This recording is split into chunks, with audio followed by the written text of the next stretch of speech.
Hey YouTube, it's Robert Hall, and in today's video I want to talk about how to get the most out of a group shoot. My channel is sponsored by Adorama, which buys me the time to create these type of videos without the influence of any specific camera brand, or in this case, not even about photography gear at all. I personally shop at Adorama for their great deals on a wide selection of products as well as their support of those products down the road, so if you're interested in any of the gear that I actually use for photography, you can find links to those in the description below. Photowalks and group shoots are two very common methods for photographers to get out, collaborate, and practice. If my goal is to learn about a specific photographer's methods and workflow, then I think a photo walk is a great tool. However, I find large photo walks to be problematic if my goal is to actually get out, shoot, and practice. Photo walks often have a really uneven distribution between the amount of photographers and the amount of talent or models there are to capture. This results in the attendees of a photo walk often spending a lot of time just twiddling their thumbs, being idle, waiting for their chance to shoot. Or it just leads to a wide group all shooting over one another's shoulders at the same subject,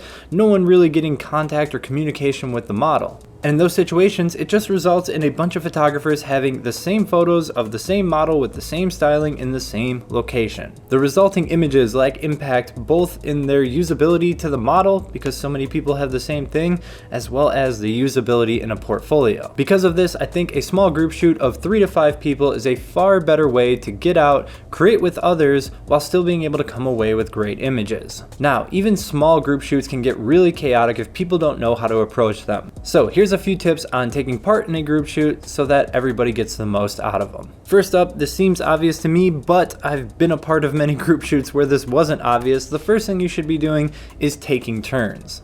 There should be one photographer communicating with a model at a time. There's nothing more annoying than multiple photographers giving instructions to a model at the same time, diverting their attention to multiple places.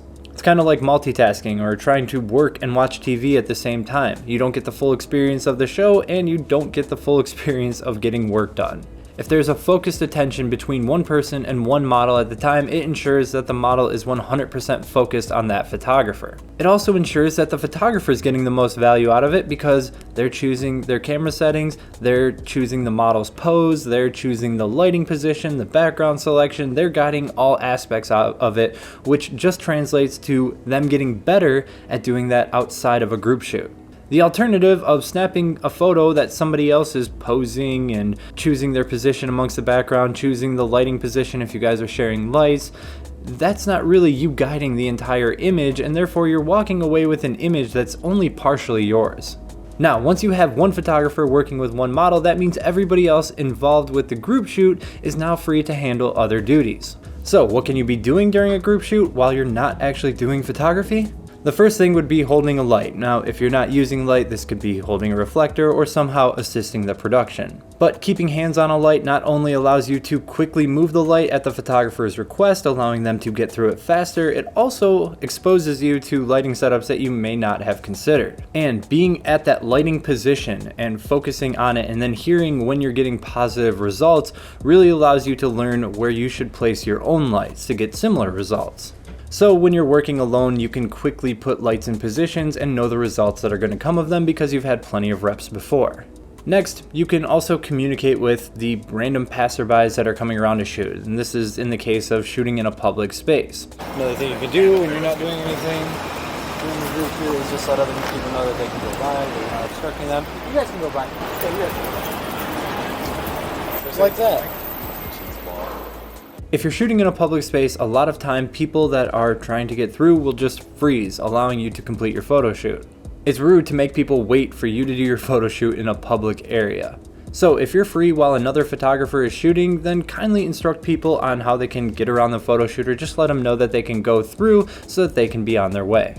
Next up is behind the scenes shots, social media, and marketing images. I often joke that my second photographer's main objective should be to get great photos of me working. These days, the value of a behind the scenes image is also equal, if not greater, than the photo that you captured itself.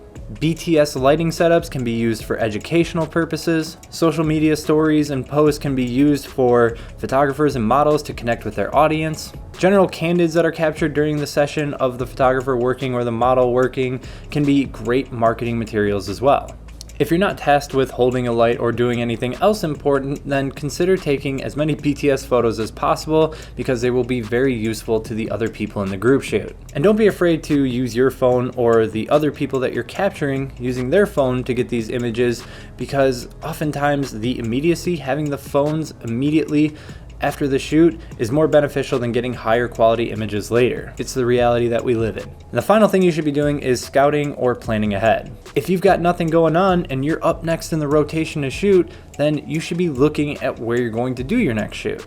Not only choosing the exact spot, but pre-visualize the lighting conditions. Think about what lens you want to use. Think about the pose that will best work with your model in that lighting environment.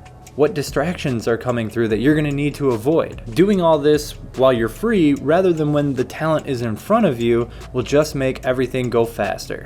This added efficiency just means your rotation is faster and the next person can go sooner, and you guys just get more done in the time that you spend shooting. I hope this video on being efficient during group shoots helps you out. Leave a like if it did, subscribe if you want to see more, and until next time, keep on shooting.